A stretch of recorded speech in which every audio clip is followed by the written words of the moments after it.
Today on Nova Legends podcast, I have Washington Post sports beat reporter Nicky Wolcott. He's been covering the just concluded football season, and I'm sure he's getting ready to do some basketball and other things. Nicky, great to meet you. Thanks for doing this. Of course, thanks for having me on, Julian. I appreciate it. Oh, of course. Well, first of all, you may know that I talk to Spencer a lot on these Mhm. podcasts, and it's always nice to get his point of view. We appreciate what you guys do. I know it's tough. There's limited resources now at these big papers to cover anything, but much less local sports. But we're really glad to see you. It's one thing when social media covers something, but it's a whole other thing when you see it in the Washington Post. It kind of means Mhm. something. So we do appreciate it. Where are you from? How did you get into journalism?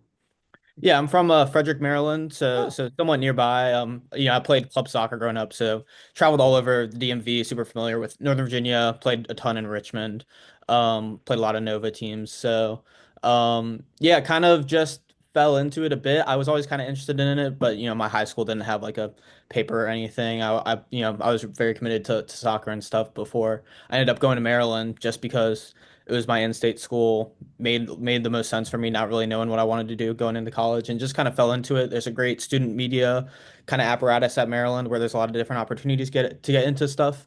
I was always interested in writing and journalism as a whole, not just sports wise. But I think writing about what you know, it makes things a lot easier when you don't really know what you're doing and you're just hopping into it. And just kind of started covering soccer at Maryland. Ended up covering Maryland men's basketball for 2 years, was sports editor for 2 years, along with two other people at the student paper, the Diamondback, and just kind of got the opportunity to start writing for the Post last year, picking up some girls soccer stuff in Maryland, DC, and Virginia in the spring. Did indoor track last year and graduated in May, so got to take on a lot more stuff this year with football and basketball, so I've really enjoyed it.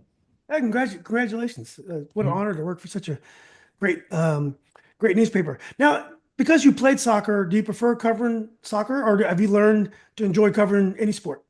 I enjoy covering any sport. I didn't play like basketball competitively growing up, but I always played with my friends down at the park or rec. A lot of my friends ended up leaving AAU after a while, and we ended up just playing rec a lot. So I enjoy basketball a lot. I never did football as much as I have this fall doing high school football, and really enjoy football too, just because I think a lot of people are interested in it, but I think it's this past season was really fun. Even obviously I had all the stuff off the field, which I'm sure we'll get to a bit too, but even just the games were a lot of fun to be at and go out to. But I'd say yeah, soccer is like probably my main thing. It's something I really enjoy just because you have that aspect of knowing it and having kind of lived it for so long. Um, I also interned down in Charlotte over the summer and got to cover their MLS team consistently. I've helped fill in for a couple of Washington Spirit gamers for the Post. Just ahead of the playoffs before they ended up going to the NWSL final. So it's been a lot of fun getting opportunities like that. And soccer is definitely something I really enjoy. And surely you're an Arsenal fan, right? Everton fan. Not doing too great. Interesting how that happened, but Yeah, they sold Tim Howard when I guess I got into it about a decade ago. But yeah. they're above the relegation line, so I'll take it. I appreciate how some people enjoy pain like that. Just Yeah, yeah, that's what all my friends say. I'm gonna, I'm gonna pick Everton. Now, when you play soccer, so I didn't play soccer that much. I played as a little kid, like every little kid plays, but I played football and basketball, and then I refereed and coached basketball. I understand it, very well. Uh, Soccer, I could watching my son play for so many years. I think I know a lot about it, but I never played. But I think I know a lot about it. But every once in a while, I'll do a podcast interview on lacrosse or wrestling, a sport I know nothing about. And I don't say it's a struggle for me, but I have to study and, I have to really think about the questions I'm going to ask because, I just don't understand the nuances of the sport. Not being a football player, is it challenging to cover football or because football is on everyone's TV, everyone knows football enough to cover it? It's something that I think does play a role, and it's something that you want to protect yourself from. Like understanding that you don't know what these players are going through. Like covering high school soccer, it's like having played high school, especially for me, only like 4 or 5 years ago, I can kind of relate to what those players are going through and understand kind of the pace of a season and everything. Especially having played locally as well, so all that is really the same as it was 4 years ago. Yeah, not playing high school football, it's definitely something that I think you kind of need to understand what a season is like. And I actually talked to some friends who, I have two friends that ended up playing at Shepherd locally in West Virginia after playing high school ball. I mean, I went to high school with Jordan Addison, who's now in the Vikings. Yeah. So I got to see some good players and kind of dig my friend Ryan and Brian who are at Shepherd, kind of their minds just on what high school football is actually like.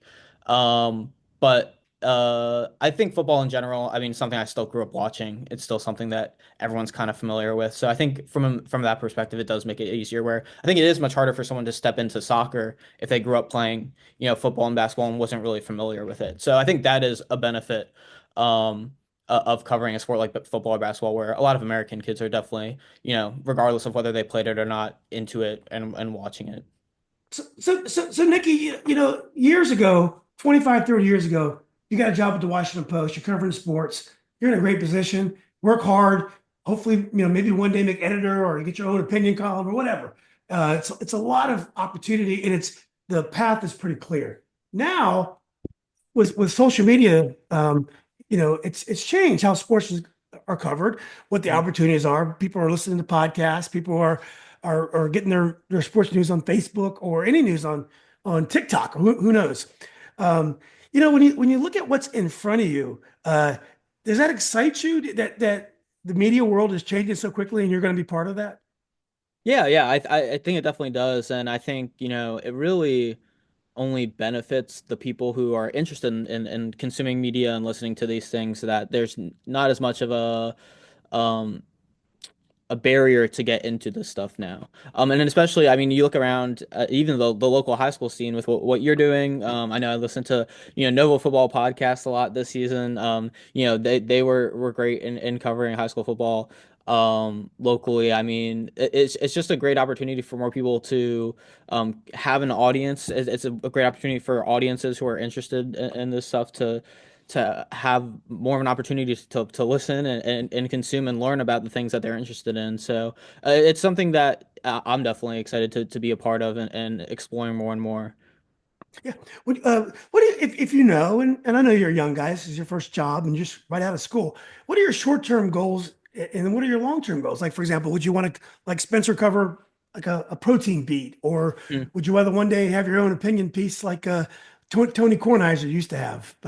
Yeah, yeah. I mean, I've really enjoyed covering high school sports, so I'm really in no rush to leave or do anything different. I do think something that I've really enjoyed, doing in college was, beat reporting on one team. I just think that the depth of knowledge that you are able to have and the relationships that you're able to form and how that I think that really impacts your work and it impacts what you're able to do. I think that is really interesting, and it's something that I kind of hope to get an opportunity to do at some point, in the near to long term future.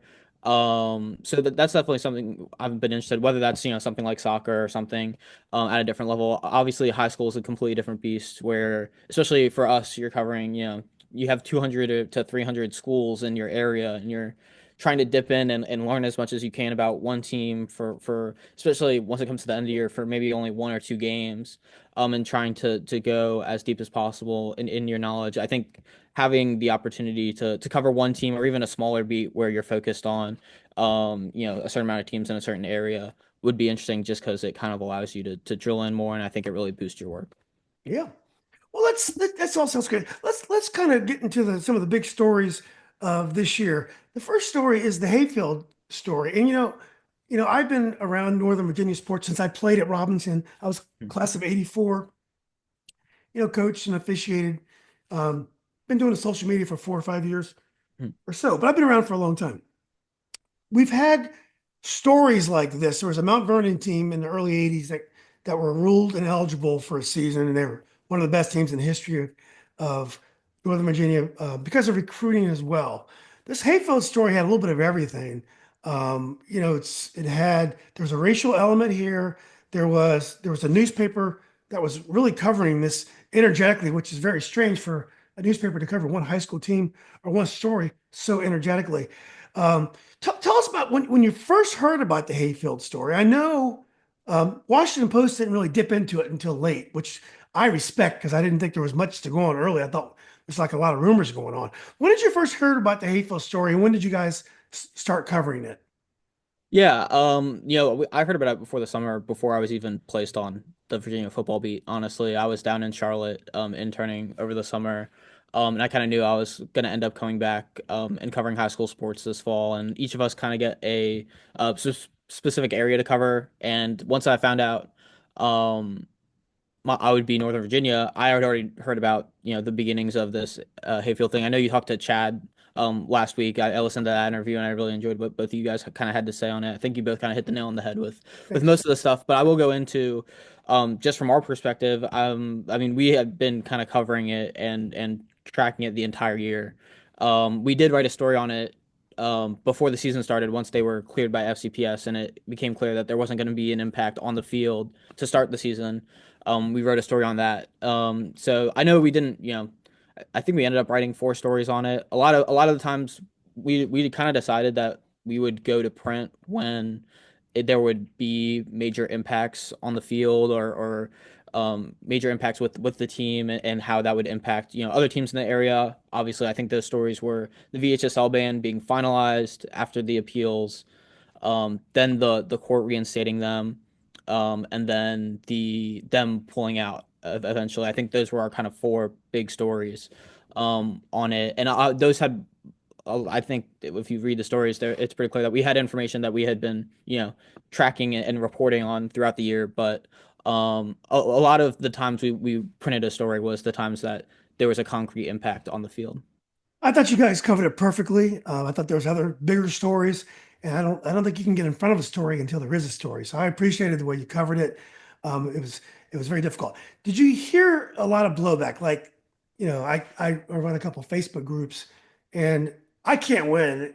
The people on one side will tell me I'm defending Overton all the time. The other people tell me I'm the cause of the problem. There's a ridiculous guy today on Facebook that blamed me for the whole problem. It's like all the people that were involved in this, and it comes down to me. Just the power that I have is just unbelievable, and I've never known I had this power. But what about you? Did you get a lot of blowback when you would write something? People would complain, or people would tell you, "Hey, you're not covering this enough." Were you getting blowback? Oh yeah, sure. I think that was kind of a result of just how passionate kind of people were about this issue, and I think the fact that even now you're getting feedback and criticism, like I think it kind of goes to show that people on both sides, if you want to frame the issue like that, really still aren't satisfied with the outcomes and the process of the situation, which I think is honestly fair if you look at how the organizations involved kind of handled it in terms of waiting till the last second before the playoffs to ban them, and then having to come over with a court injunction to, like, that impacted a ton of kids locally, whether that be Hayfield's kids, whether that be kids at other schools like Robinson who thought they were going to play a playoff game, and then hours before that happened they're out of the playoffs. The seniors thought they were going to get one last game, and they didn't. So I think the criticism and just kind of the amount of people talking about this locally kind of just goes to show how it was handled, and just the depth of the situation. Yeah, exactly right. Did you? It was interesting because you probably didn't think you were going to be in an area with so much impact your first year. Did you enjoy the fact that this? Obviously, you don't enjoy the fact that kids are getting hurt or not being able to play and are disappointed. But did you enjoy the covering the story and how important it seemed to be to everybody? Yeah, it was certainly interesting, and I mean, I think you always value when people are interested in your work. I will say, I think we the way we covered it kind of avoided taking too much away from like our routine coverage throughout the year. So I was happy about that because I didn't want it to impact the amount of games we were able to go out to, the amount of other stories we were able to kind of pursue throughout the season. So overall, I think I was pretty pleased with how we kind of handled it from that perspective, and still being able to shine a light on a lot of the other athletes, as well as handle the situation and cover it reportedly. So yeah, I enjoyed it for everything it was. Obviously, it's a big story, and at the end of the day, that's what you kind of get into this for. So It's not over yet either because there's going to be a yeah, question of whether the exactly. band lasts next year, whether there's pressure on the principal to step down. It was just crazy how Yeah. people, even when Hayfield withdrew, which I thought was a brave thing to do, people wanted blood, and so this, it could be the tip of the iceberg. As a matter of fact, Mhm. from what I understand, Yeah. the story is not done breaking. And I mean, obviously, you heard Chad and I talk about an aspect of the story that Mhm. I'm not really comfortable talking about too much because, I didn't really get in the game to become a journalist. I get in the game because I like to cover sports and highlight the best athletes in the Mhm. area. And I don't want to be in the middle of taking anyone down, whether it's a coach that I like or a coach that said things that I may not like. So it's going to get more uncomfortable, unfortunately. Now, one Mhm. decision you guys had to make was taking the Hayfield out of the top 20 in the top 20 poll, and also they probably weren't as represented as they should have been. Maybe in the All Met. I don't know. Maybe they were, but it's hard because they didn't play anyone all year. They had an easy schedule, Mhm. and then they didn't get a chance to play any meaningful playoff games. How did you guys handle and decide to handle the top 20 and the All Met as in regards to Hayfield? Yeah, so the top 20, the way we handled it was that them withdrawing was just them essentially being eliminated at that stage of the playoffs, which would have been a loss for Fairfax in the regional semifinals. And I think if you look at the way we handled Battlefield, who was a really strong contender throughout the year, unfortunately suffered a couple big injuries, which I think impacted how they performed in the playoffs. But they were beaten by Patriot, who was another really solid team, to be fair to them too, and the regional semifinal stage, and they ended up dropping out of around the top 10 area, out of the rankings after that week, and that ended up being the week before Hayfield technically because those games were postponed. So that actually gave us a pretty easy blueprint to follow, and we didn't really like eliminate them from the top 20. We just treated it as a loss in the regional semifinal to Fairfax, which Fairfax had a really great year and was a really solid team, but I think it would have been treated as an upset by a lot of people. And they had already had a loss to Riverdale Baptist, who I mean was one of our top three teams of the year and like a great team. So we didn't end up punishing them for that too much throughout the season, but that ended up just dropping them into the top 20 kind of naturally as towards the end of the year in the playoffs.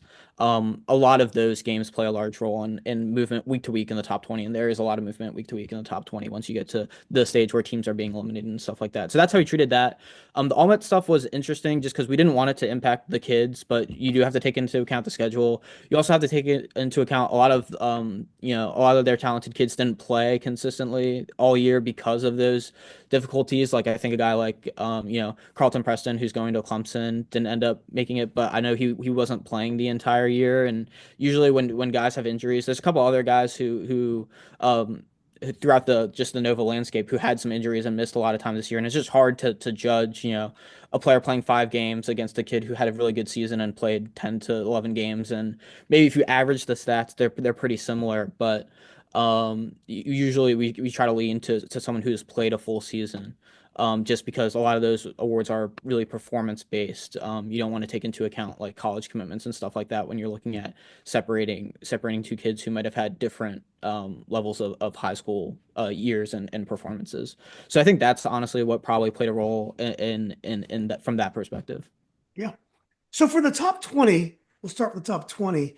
Um, I think Virginians, even as long as, back when I was playing, we always felt like the Washington Post favored DC and Maryland over us. And, and I talked to Spencer about this. I believe you guys vote on top 20 with a committee almost, right? Everyone gets kind of a say. Yep. Yeah. Um, I do think there's a notion like teams like I believe St. John's is 5-5.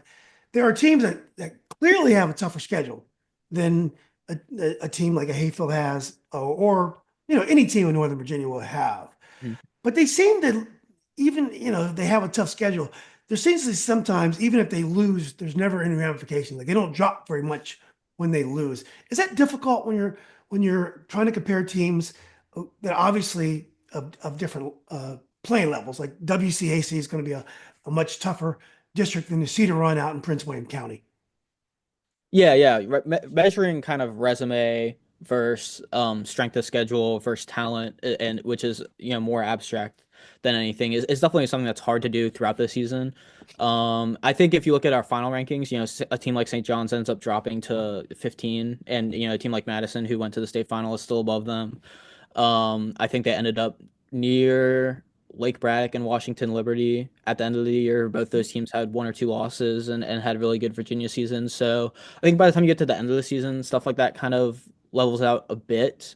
But there is definitely a sense where, especially like the private schools, like you mentioned, you're really it's hard to measure. That's why it's always fun to have games like Hayfield Riverdale Baptist, where you kind of get a sense of how those teams are actually match up on the field. Going back to last year, you had Freedom to Matha, I believe, which unfortunately that game ended up not being played to the full extent. But like those types of games are so valuable, and those are the of games you get in basketball, luckily, to where you kind of get some real cross comparison about how do these teams from different regions match up with each other.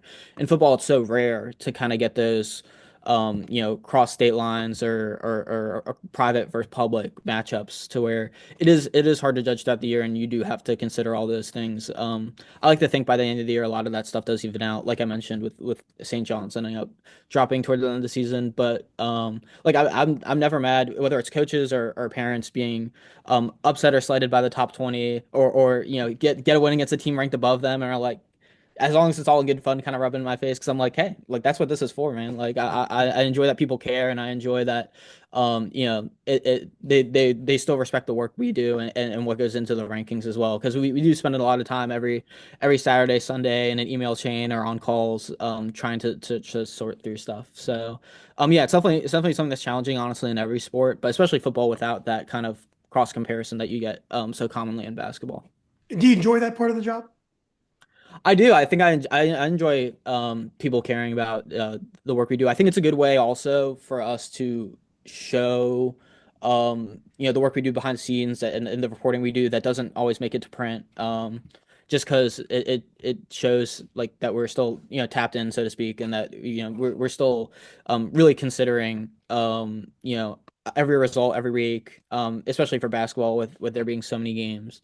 Hopefully it kind of shows that we're up to date and that we're still tracking these games, even if you don't see a news story in the paper about a team. Yeah, I do. I don't do. I try to stay out of opinions. I try to just um, to be try to appear non-biased, even though I definitely have opinions. But when I do what I call Nova Soccer Source, I have a top seven. I do Fairfax, Arlington, Alexandria, and I've done that for a few years. And then I don't do it for any other sport, but I do have my year-end awards that I give to everything. And I find I get pushback and feedback on those things more than anything else that I do. Mhm. Even though I think sometimes people do appreciate the podcast, they may not reach out, but they will reach out about Yeah. an award or an opinion that they don't agree with. So, but let's talk about the All Met team that recently came out. Is that pretty much determined the same way the top 20 is by a kind of a committee as well? Yeah, by committee, I'd say we spend a decent amount more time on it. Obviously, top 20 is weekly, but like for first and second team, we were on a call for um a couple out a long time. I don't. There was like a Sunday afternoon I basically completely blocked out to talk about this, and then we kind of went back and forth on through email and text after that to decide um really the first team and most of the second team, and then honorable mentions and stuff were to kind of decide the weekend after. So it is a group effort. It's something that we spend probably probably the most time on of any individual thing throughout the year. Because we know how passionate people are about it. It's probably our biggest product, brings the most people to the site as well. But I think it means a lot to people, which is good. It's always something. It's always great when you have something like that people are invested in, and it's something that hopefully we can spend the time in and to reward kids' performances as well. But hopefully that also shows that we're tapped in and that we're tracking all these performances throughout the year, even if you don't see it. Yeah. Oh, the level of detail was amazing. Like I live out near Leesburg. There was an offensive lineman from Loudoun County, a junior. I'm like, how the heck do they know? Because their team was solid, but it wasn't, Yeah. a team on the level of a top 20.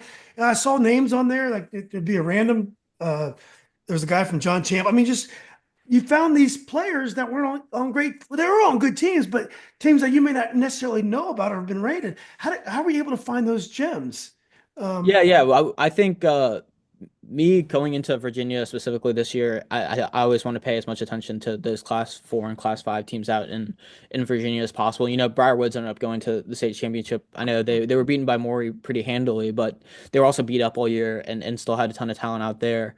I know I think at times a lot of people don't really acknowledge the fact that we cover Loudoun County and there are a lot of really solid teams and kids out there. So I know because I know you mentioned Champ and Loudoun County as well. But it's definitely something, you know, we consistently track. It's something that we throughout the year are talking to coaches and especially at the end of the year, but when we're starting to consider stuff, we try to get as many stats as possible, making sure, like you mentioned, we don't miss a kid at a school who, if you look at their record, you might not realized that had a great year. You know, like I said, we track off performances. We try to track off, um, you know, especially for all that stuff, kids' performances and their kind of resume throughout the year. Um, and we spend a lot of time making sure we didn't miss someone, or if someone doesn't make the list and it's a really hard decision, we have a solid reason for that. Even, you know, that might be the first team, second team line, that might be the second team honorable mention line, that might be the honorable mention and not making the list line. Regardless, we try to spend a lot of time and have good reasoning for making those decisions. Yeah, that's actually probably more important than the top 20 because Yeah, those I are think so. like kind of resume type things for the athletes. Mhm. So I think you guys do a great job with it. We appreciate those, and everyone can't wait. It's one thing for me to put you on a list, but when the Washington Post does it, it actually means something. So, well, one of the most interesting awards you gave was Justin Counts for Coach of the Year. Now, Justin Coach is a tremendous coach and did an amazing job. And I thought he would have gotten my vote. But I was surprised just because sometimes they just give the award to the top team and the coach of the top team. He did lose the last game, even though what a game! I don't know if you were there. I was there. Uh, Yeah. were you there? Yes. Yes. I Oh, I was covered there. that. I wish I would Yeah. have known you were there. So anyway, I'm glad you gave it to him. But explain the thought process about giving Justin Counts Coach of the Year. Yeah, there were certainly a ton of worthy contenders, as there honestly always kind of is in football, and when you have so many different um kind of I mean Maryland has six classifications as well for football. Virginia has six classifications, only really three or four that teams up here are involved in. But and obviously you have all the private school leagues as well. It is always hard to narrow down coach of the year to one coach, but I think Justin really stood out to me just because if you look at that Madison team, I think there's a ton of talent there, but I mean, it's not like they have a ton of D1 kids as well. You look at the job that coaching staff has done as a whole, that defense, especially this year, senior heavy was just really, really solid. They always seem to be able to produce a swing that would change the game. I was at the Lake Braddock game this year, where that defense made like three or four plays that just completely changed the course of the game. And if you were there, like you may not have expected they won that game by 20 or 30 points or whatever the final margin ended up being, but like that was the reason why. And Westfield also played them close in a couple games, and it seemed like their defense, when they needed to, were able to make stands that changed the game. So I think if you just looked at, we kind of just examined the way that they were coached. Madison also was advanced to 12-0 for the first time, I think, in program history. Where they were undefeated in the regular season for I think the second full season ever, and then ended up winning two more games and going to a state final. And you know that Oscar Smith team is really solid, really talented. I mean, those kids are also probably, play smarter and play to a higher ability than anyone Madison had to play throughout the year, and they really hung with them. And I mean. They had three fumbles and a blocked punt. I really wouldn't be surprised if you play you play that game on another day. Madison is able to win that game. Um, so I think Justin was someone that's very deserving. When we do these awards, we also make sure that we don't have, repeat winners, or if we have a coach that's won in the last 5 years, we try to lean another way. And so I think that came up with some of the potential Maryland coaches. I think there was like the Patuxent coach who was like a 2A, 1A school that won the state title, was definitely in contention for that. But yeah, Justin was a clear candidate in my mind, and we ended up going with him just because what they were able to do this year. Yeah, well, great choice. Now, looking ahead, what are you covering in the winter and spring seasons? Yep, so I'm doing Nova basketball, as you know, boys and girls basketball, and I'm also doing boys indoor track. which will be fun. I did indoor track last year as well. So yeah, coming off doing girls soccer in Maryland and DC too. Not sure what I'm doing for the spring yet, but when I did girls soccer in Northern Virginia last year as well. So Oh, wouldn't be okay. surprised if I Well, end up doing that again too. yeah, we got to connect because I Yeah, go to a lot of soccer. I cover soccer closer than any sport, even though it's kind of separate than what I do in the Nova Legends. It's Nova yeah. Soccer Source, but I love the soccer. How I love how the teams develop and how at the end of the year you never know who's going to be there. Whereas in football, it's usually the same teams every year. Mhm. So it's I find that really interesting um, about about soccer. So you're going to be covering the Nova basketball scene. So have you got a chance to transition and start thinking about some of the teams to look at? I think I know you have Patriot in the top 20. Obviously, South Lakes is played well. What are your early thoughts about the at least the public school season in Northern Virginia, girls and boys? Yeah, yeah, yeah. It should be an exciting year. I think with covering Nova football and basketball, there obviously is a lot of crossover. So I was trying to manage, talking to a couple of basketball coaches before the season started. I got out to Osborne Park girls first game of the year against Hayfield. And I got out to the South Lakes Patriot boys game on Thursday and wrote stories on both of those games. I've done notebooks as well, like shorter things, calling coaches up and stuff on, Riverside and Centerville girls and stuff like that. But it is fun to start to transition, especially since I've covered basketball the last 2 years. I really enjoy covering basketball. And so I still have a laundry list of coaches I like need to reach out to and games I want to go see in person. Luckily, I've been able to stream some as well, online, but while I was still in kind of football mode and not being able to go down and write while prepping for the state semifinals and finals and stuff. But no, it should be fun basketball season. I can kind of go down our rankings. We can I don't care if we start on the boys or girls side and talk about some teams to Yeah, keep an eye on. if you just want to give us a few teams on the boys and girls side, it'd be Yeah. great. Yeah, I can start with the boys side. I think our top ranked team right now is Hayfield just above South Lakes. Obviously, Hayfield beat South Lakes 11 days ago now. Really really solid group, and it seems like I know kind of coming into last year they were kind of young and they ended up making it all the way to the state semifinal anyway. I know I need to talk to Los longer, but obviously he's a great coach and it seems like they have a lot of seniors who have been there for a while that are ready to kind of step up. I know you have Aaron McFarland, who I think had 19 against South Lakes, had 16 last night in a win over Lewis that moved them to 4-1. I think. I mean, you have guys like Parker Cage, Jalen Lemon as well, Alex McFarlane. Obviously, can't forget about him. Was able to catch some of the game against South Lakes online, and I was really impressed with them. So they certainly seem like classics contenders again. Obviously, won back-to-back titles a couple years ago. Um, and I think they have some depth as well in addition to that strong senior class. So they're a team to look out for. It's not surprising to me that they've had some really solid wins against teams like South Lakes and Woodson, who's another team to keep an eye on this They got a year. big game against John Marshall today. Yes, yes. I was gonna say they play John Marshall tonight. A lot of these teams that I'm gonna talk about also play tonight. So they're if I've mentioned a record, it might be different by the time this comes out. And a lot of them play good teams too. So yeah, that John Marshall game will definitely be super interesting. I'll be able to keep an eye on that. Hopefully, if it's online, I think it is. I think I checked.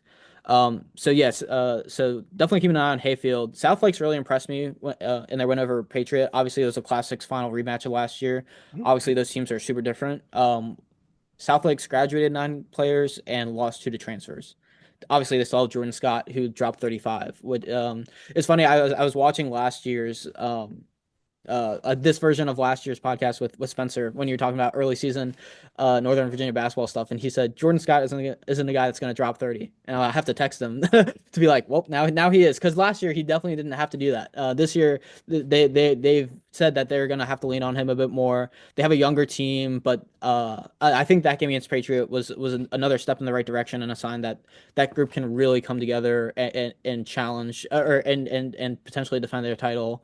They have a forward from actually originally from New Zealand, Merrick Wilstone, who had a really good performance against Patriot. He's 6'7", another dominant presence kind of inside, along with Jordan, who largely plays below the rim, and is really crafty. But I think that could be dangerous if they end up having the height advantage against some teams.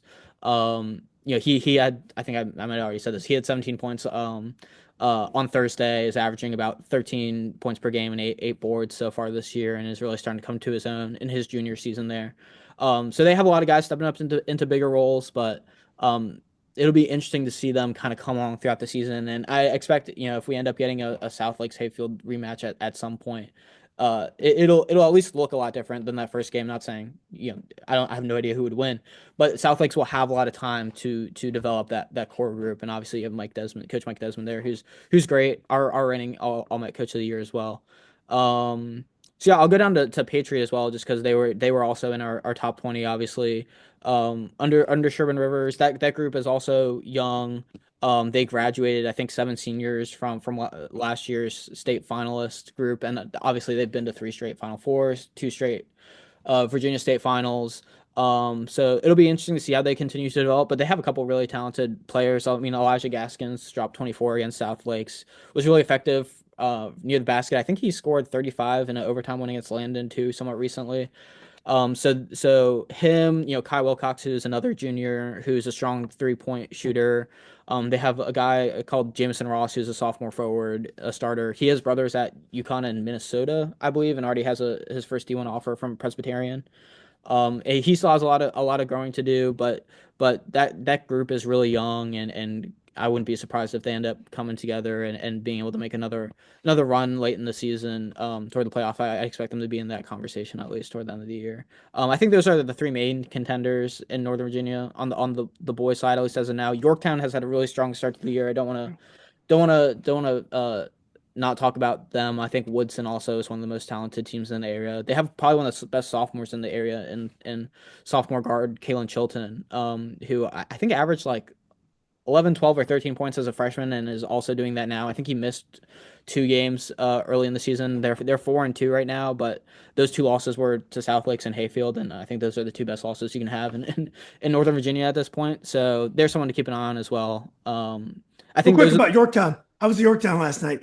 They Oh, have really? 3 absolute knockdown 3-point shooters and 2 very good knock 3-point shooters. I Yeah. mean, and they rebound well. That is a really good team this year. But anyway, Yeah.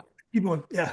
Yeah, no, I'm excited to keep an eye on them on them and hopefully get down to a game of theirs soon. I know I was talking to Mike Desmond after the South Lakes game. He had COVID, so he actually couldn't be there. Shout out to assistant coach Damon Johnson, who graduated from South Lakes in 2018 and grabbed his first 2 varsity wins. Well, just in case Mike's listening, Mike, that team played much better when you're not there. Just so you know that. Just That's what he said too. He said Damon's my guy.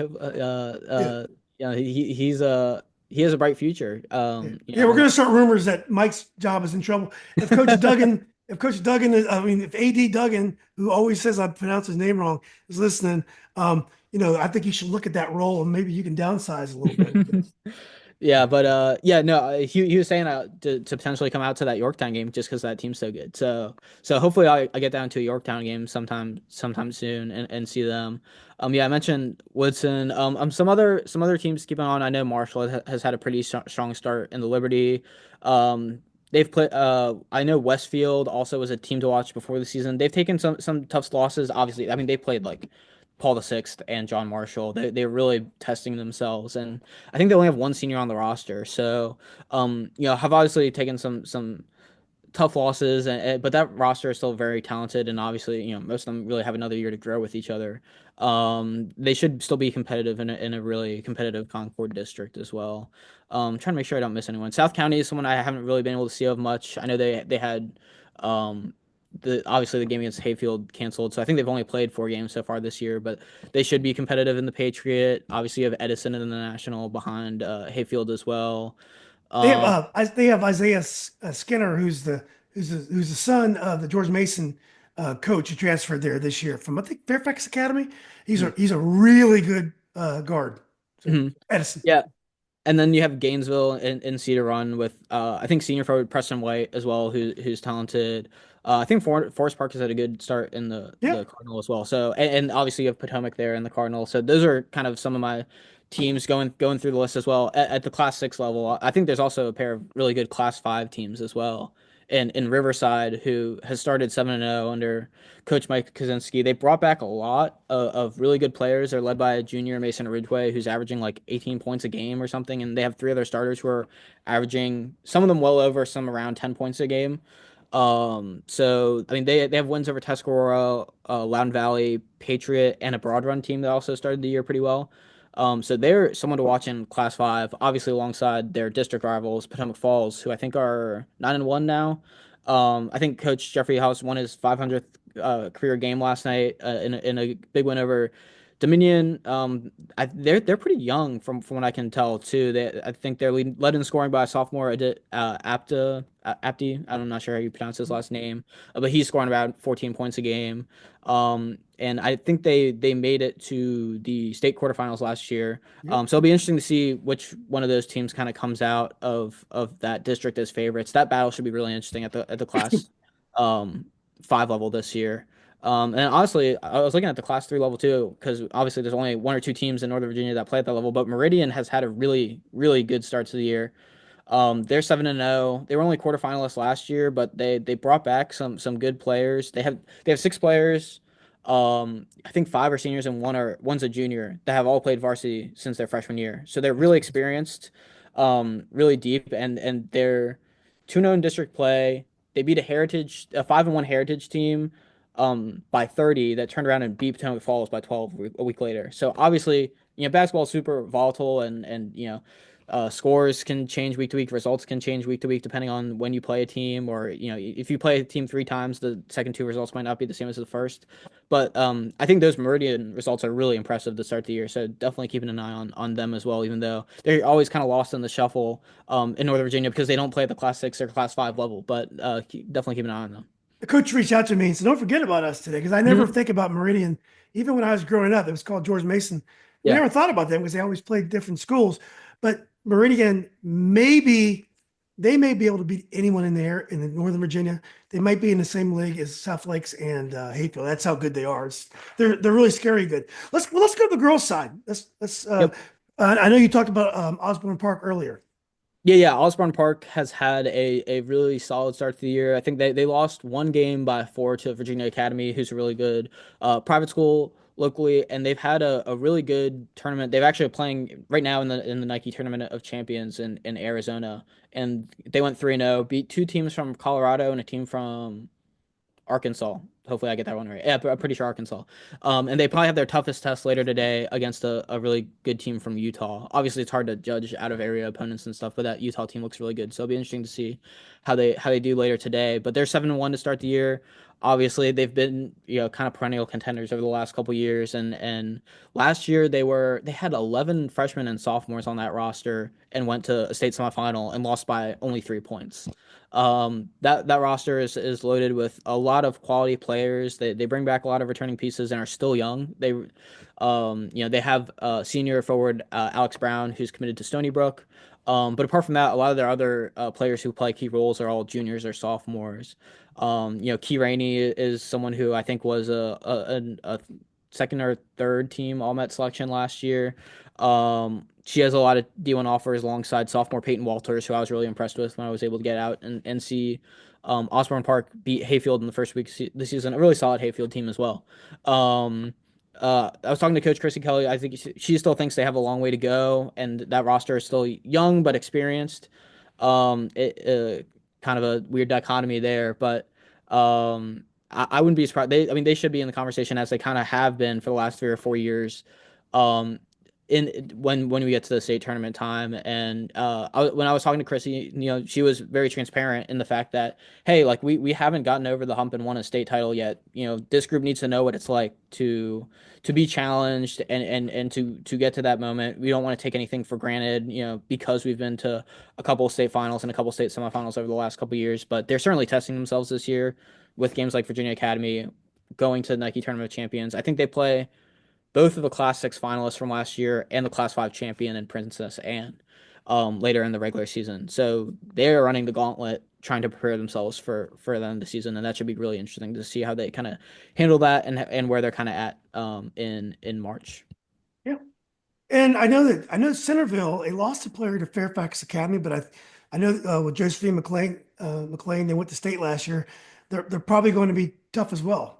Yes, yes, they're our next highest ranked team in the rankings as of right now. I think at 13, just really kind of just behind Osborne Park, and are arguably kind of above the tier that is kind of the bloodbath of Northern Virginia girls basketball right now, which I'll kind of get into after. I think West Potomac kind of fits in this tier based off the way they started the year as well. But there's a lot of really talented Nova girls teams right now who are just beating up on each other every week and might all have one or two losses, but are all really talented and should play a role toward the end of the season as well. But Centerville is still 7-0. They've kind of been unscathed. I think they played well at the She Got Game showcase. They played two out of area teams, so it's always hard to judge how those games kind of go. But um, they they also beat Edison and Gainesville as well, and they also play Merritt private school out of DC later today as well. So they lost a few key players, but obviously have Colgate, signee Kennedy Parrott back. Um, with her, they're probably contenders to go back to the quarterfinal. They made it to the state semifinals for the first time in program history last year. They also have a really strong junior class that if they can kind of get up to speed, they should be really dangerous. And then they've shown promising signs early. Junior guard Malia Sirwadene, I think is how you pronounce her last name, has plenty of experience as a starter already and has had a couple of really big scoring games so far this year. As has Claire Kang, their point guard, who missed a lot of time with injuries last year. I think she was kind of poised to break out last year and ended up missing some time, but she'll step in at point guard this year. And I think I was already had a really good performance or two. Scoring wise, obviously, Kennedy kind of leads them in scoring most of the time, but those are two really solid pieces that if they can kind of grow throughout the season and get the most out of them, that they should be dangerous toward the end of the year as well. I would think Robinson with Georgia Simonson going to Radford, and also Langley with Anya. What's her last name? Rahman. Yes. Those are two players that have been at the top of the girls' game for the last 3 years. Yeah, yeah. That was the interesting thing coming into Nova girls basketball this year is it seemed like a lot of the maybe not a lot of the top players, but there were a lot of really quality players that were juniors last year that were returning for their senior seasons, and we're going to be key pieces on teams that were that are going to be important to know throughout the year, like Georgia Simonson at Robinson. I know they've had one or two losses so far this season. I think they actually lost to Langley, but I mean, it again like. For a lot of these teams in this next tier, it's like if you have a player like Georgia, if you have a player like Anya, um, if you're South County and you have a player like Layla Toole, like you're already going to be competitive, and if you can continue to raise your level throughout the season, it's going to be really hard to ignore you toward the end of the year. And I think like those two conferences, the Concord and the Patriot, are going to be so competitive this year. It's going to be really interesting to watch because I mean, we haven't even gotten to two undefeated teams in those conferences like West Potomac and Oakton, who have both started the year 7-0. Both have really solid groups of returning players, and that's kind of shown early in the season. Whereas it seems like Robinson, especially, I talked to Coach TJ Dade earlier in the year, and it's like yes, we have Georgia back, but we're really young aside from that. They're starting a freshman and a couple other players that weren't really they were in the rotation last year but weren't really starters. I think they only had two returning starters. So for those teams, it's like can we build around these players and rely on them to start the year and kind of build out throughout the year as these players kind of adapt to this level and grow more comfortable with each other. I think that's kind of what you're seeing with some of those teams, like Robinson specifically and Langley. But also I'll speak on West Potomac and Oakton for a second because Yeah. those are actually the next two teams in our rankings. Mhm. They've kind of like both of those teams, especially West Potomac, with some of the wins they have kind of separated themselves from that pack of really talented Nova teams. Because they've beaten Langley, they've beaten Madison, who I think also is on the bubble or really close to on the bubble of our last rankings, and are really young this year, but are still always going to be competitive. Obviously had four state titles in a row recently. But I think the theme with some of these teams that have had strong starts to the years, like West Potomac has eight returning starters, or no, eight returning starters, eight returning players. Seven of those were in the rotation, and three of those were starters. So, and they have Olivia Jones, who's a Gettysburg College commit, who I think averaged like 13 points per game last year and is scoring a lot this year. They still have a pretty balanced scoring though. I think they have another two guards in Abby Bettis and Dawn Houston, who both averaged pretty good numbers last year, and have kind of stepped up into those roles, larger roles this year.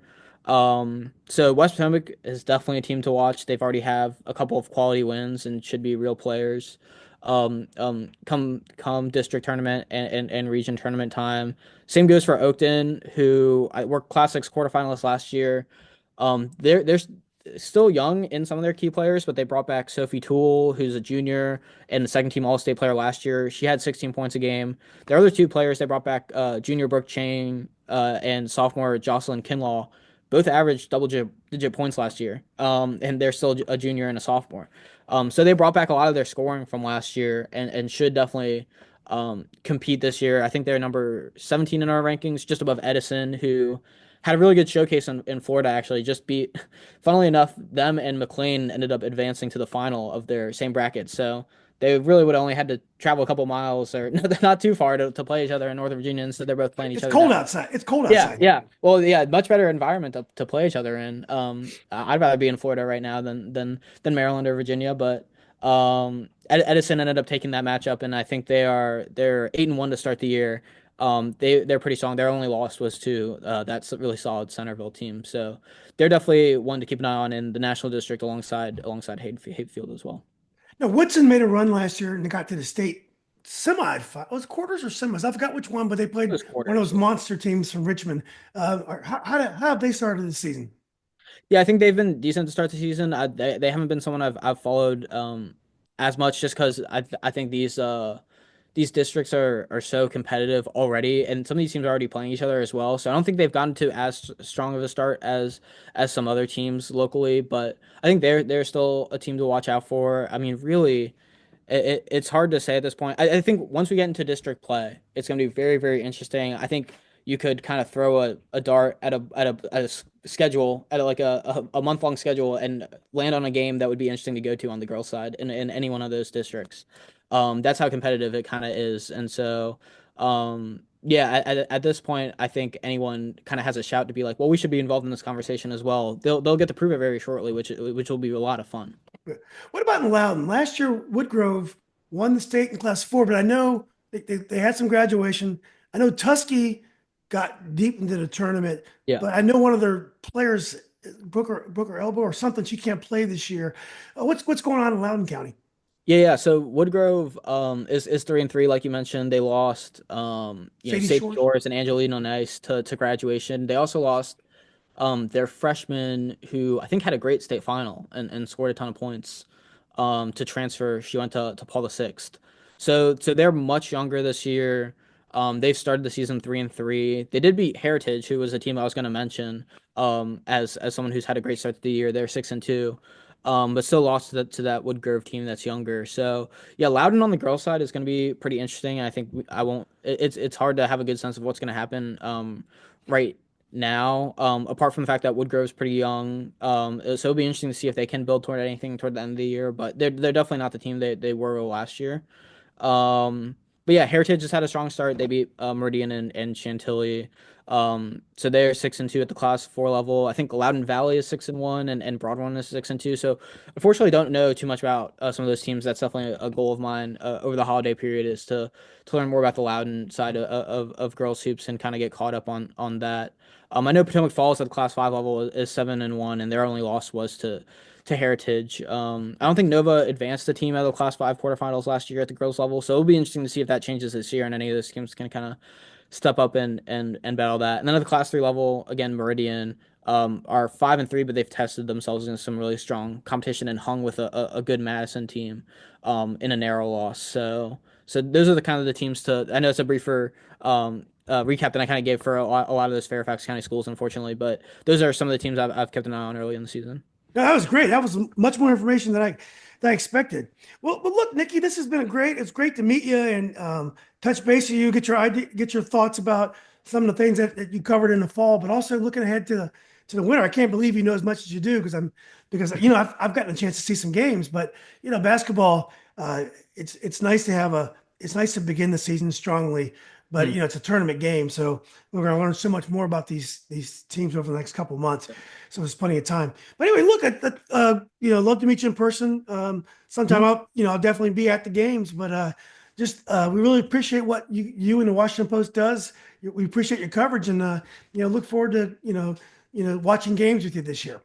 Yeah, 100%. Always feel free to reach out. I'm sure we'll cross paths at some point this year. I'm hoping to get down to a lot more games now that football's over. I'm able to start to circle some dates and know I'll be able to go. So yeah, really excited for basketball season. That sounds great. Well, Nikki, well, look, man, thanks again, and I hope you have. If I don't talk to you, have a happy holidays. Yep, you too. Everybody, take care. Nice to meet you. You too. Nice to meet you too.